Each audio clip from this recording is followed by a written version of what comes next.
Hey everybody, it's Chad, Nobody Else's Auto. We are here at Mecum, Kansas City with our good friend Jim Wicks. We've done a lot of videos with Jim. In fact, so much Ford knowledge in this brain, we've got a Jim Wicks playlist on the channel. So pretty awesome. And Jim, thanks once again for hanging out with us and going to share some more of your knowledge with us. Great, Chad. We've got an interesting car here. This, by the history, appears to be it was an Iowa Highway Patrol car. And this is a Ford Police Interceptor package, which is denoted by the serial number. Oh, really? It's on the serial number? It is on the serial number. It is a P-code car. Okay. An individual could go down and buy a P-code engine, and you got the P-code package as well. But the P-code was designed for the police package. So it is in the VIN. So there's no question. That's the neat thing about the Ford stuff is it's got a great lie detector. So this little 64 here is a factory police package car. Yes, it is. Whether a police department used it, who knows? This particular one was believed to have been. Believed to have been. But it is factory built by Ford as a police interceptor. Everything does appear to be error correct as far as the siren and the cherry on the top and everything inside. It's got a rubber floor mat, cheap standard interior, radio delete, just what you'd expect, you know, in a police car of the era. Yeah.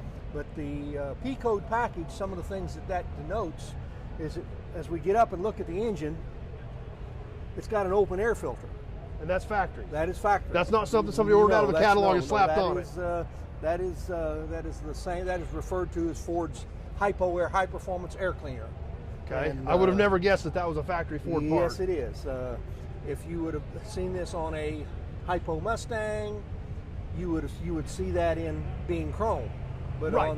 on a two-door sedan full-size car, you wouldn't expect that. It's painted with the kind of silverish paint that you see on the valve covers and the air cleaner here. Again, Ford was so unique to painting the tin something that denoted the engine. Because all the engines were black, different color tin. Different color tin. So check that video out here, because we did a video with you on that where you explained all that too. Very good, yes. And in this, you see the Police Interceptor decal. And that's factory. That is factory. That's exactly how they work. Thunderbird Special engine. The typical Thunderbird Special 390 was a 300 horse Z-code package engine. Okay.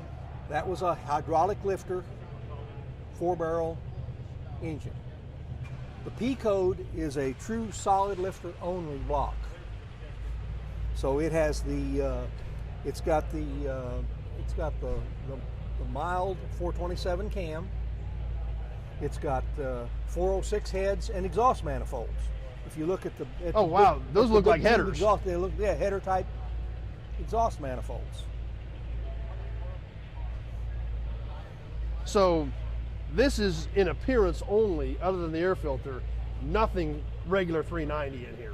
Yes, you can see the difference on the bolt-on parts, and that's what took it from 300 horse to 330 horse. Oh wow! So a 10% increase. Yeah, they had a 10% increase on the package.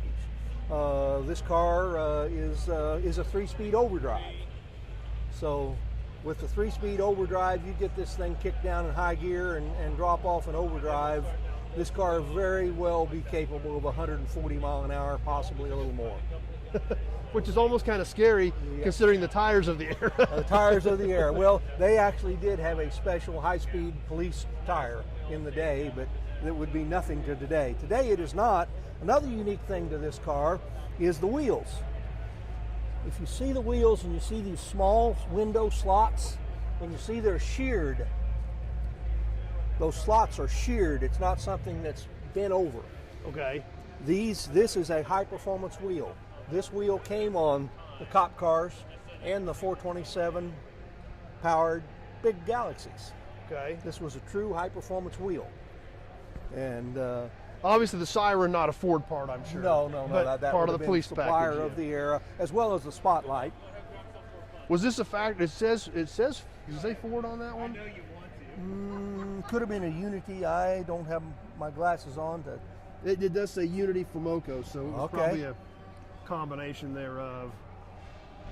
But as you see, the interior very sparse. Yeah. You know, very plain Jane. In fact, it's got control knobs on the radio to lean, it looks like. Yeah, that's probably for the lights and the siren. Yep, the extra police package stuff. And it was a 3-speed on the tree. Well, it's a 3-speed overdrive as well. Right. And that you've got the lever to pull for the overdrive. And of course the big cherry on top. Whip antenna.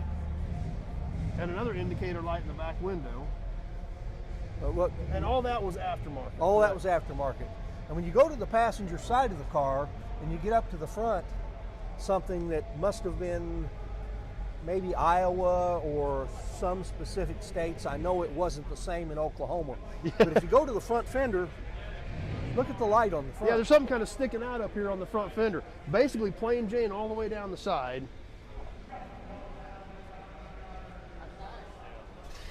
This would have been so they could pull out into the road, and this would be flashing stop for emergency situations, accidents, or whatever.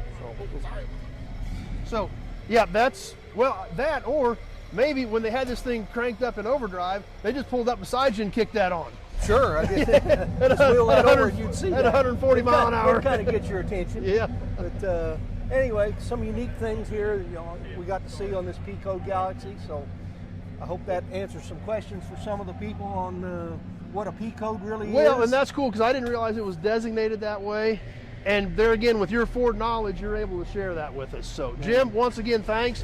Let's go see if we can find some other cool stuff around here to check out. All right, let's go.